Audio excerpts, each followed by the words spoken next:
মুড়ি স্বাদ হচ্ছে না, স্বাদ করে বানিয়ে দাও। মশলা আরেকটা দেড় মন নাই।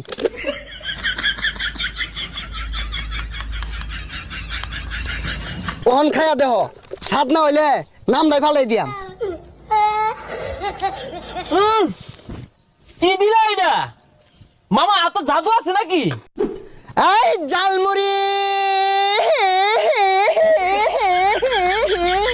হ্যাঁ পোলাপান খাইলেই বালা, না খাইলেই তো পোলাপানের জ্বালা। আমার এলজা বালা। হ্যাঁ পোলাপান জলদি জলদি আসো, চাল টাকা পয়সা ধান দিয়া বিক্রি করা হয়। কি ব্যাপার, একটা পোলাপান হইতাছে না। এ গেন্দা কই যাও? জালমুড়ি খাইতে না? জার্মানি তো খাই, আমি মাংনা দিন খাই। হাই পচা মুখ্যা, তোমার কোন বাহেরা মাংনা দিব যে খাওগা? খাইলে টিয়া লইয়া ধর দাও। জার্মানি খাইতে টিয়া লাগে, খারুন আব্বা টিয়া লই গা। তুই খা, তুই খাইলে লাভ আছে। তোরে বেচ্চা টেহা কামাই হরম জানাটা তো আছে, ওটা খালি খাওয়াইলে লসই খালি। আব্বা টিয়া দেন, জার্মানি বেটা আইছে, জার্মানি খাই। সহলে যে 2 টাকা দিলাম, 2 টাকা কি আর চাস?